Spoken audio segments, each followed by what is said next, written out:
So Q5, Q6, Q7, Q8, Q4 is also good after that, or actually before this and after that. So Q4 first, and then, or Q21, and then 4, or 21, and then 31, and then 4. Any one of those combinations are good.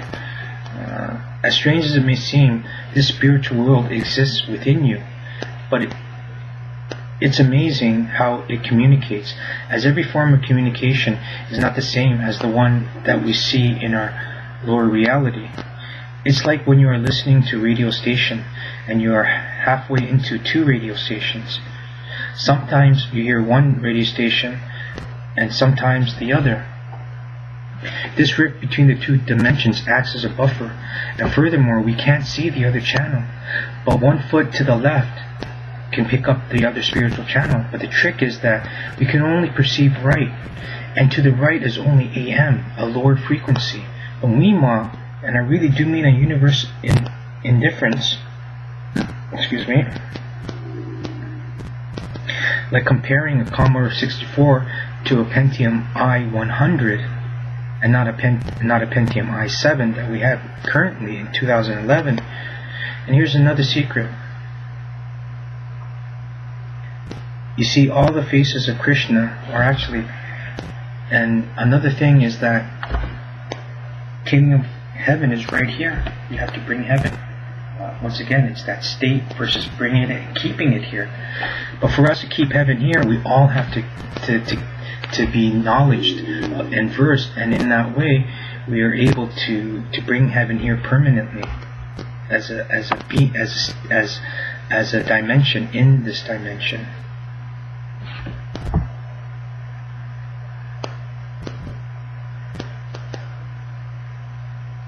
And there's this thing called the collective field, where you can, well, I don't think I need to talk about that right now, but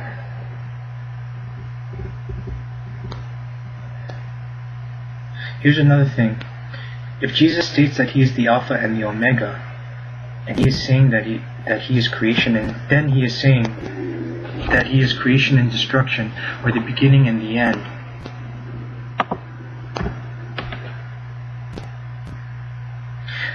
the beginning of spirituality and the end of primitive thinking.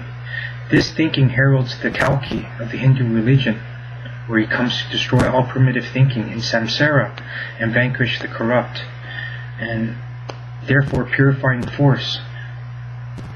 So it's, I mean, we have to combine all these religions, and then you go to the Buddhists and they say that there's a world teacher, and that what I've been explaining about negative energy, negative forces in Q-22, which is, I think you should read next, before 21 and 31, then you could understand that this, our wiring is the whole reason why we think this way.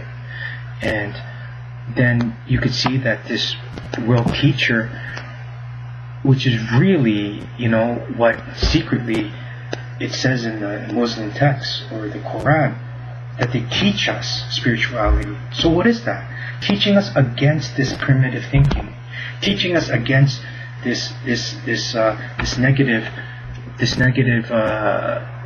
energy. But what they're actually doing is, because we need negative energy like sadness and happiness, right? We can't know the difference if we don't have the 2. It's like saying, if you love me, then you're going to accept the good and the bad of me.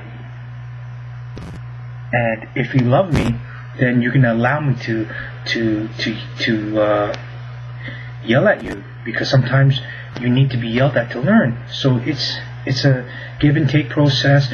It's opposite strategies, polar opposites, positive and negative, and all these things where we're combining technologies, science, and scriptures.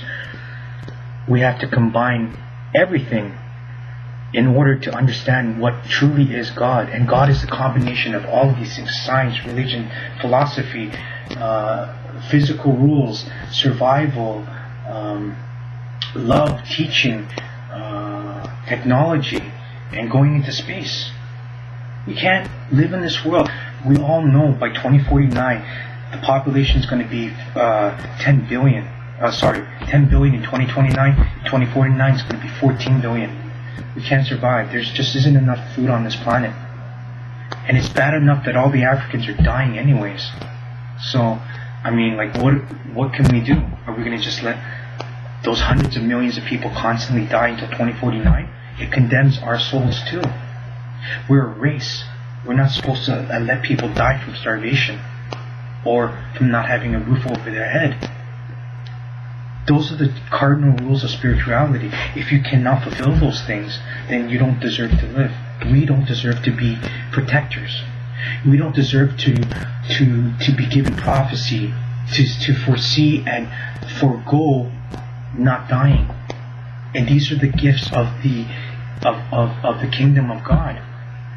And when we're killing a species and we're destroying all the trees, which takes away all the oxygens from our planet. And by doing that, what we're actually doing is killing ourselves. And then we're polluting like no tomorrow. We're destroying the oceans. There isn't enough water. There isn't enough water. In the future, there's not going to be enough water. There's just too much people. So the Earth is melting not on purpose, but also because we're getting closer to the galactic center, which means it's going to be hotter. Because vibration is also positive. This also means it's going to be hotter. And that's why there's global warming. It's not because of what we're doing to the planet. It is because of that. But how do you tell that to people? Let me think. Global warming is not because of this. It's because we're getting close to the galactic center. And by the way, if we don't change, we're all dead. They can't tell me that. But the world doesn't really know this. But here's the scientific method, which doesn't include spirituality. So then, I mean, we're short-handed. But I mean, at the most basic of levels, at the foundations of facts or principles, what are you going to tell people? Well, they're lying, because global warming is not happening because of pollution. It's happening because of the fluorocarbons and is emitting all these gases to make it warm. But the real truth is our planet has increased density by 200%, and that as we're approaching the galactic center, the vibrations are higher. And on the other side, it's going to be even higher. So it's going to be summer almost all the time. And our planet's perturbing. There's a reason for this imbalance. When this corrects itself once you pass the galactic center, it's always going to be summer. Just like it was millions, hundreds of millions, 65 million years ago, before it just got almost annihilated from that huge asteroid.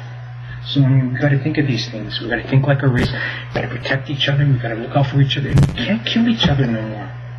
We've got to go into space. We've got to make sure everyone's fed. We've got to bring back resources. And we've got to be galactic. And in that way, we can improve our dharma. Because our dharma is really out the window right now.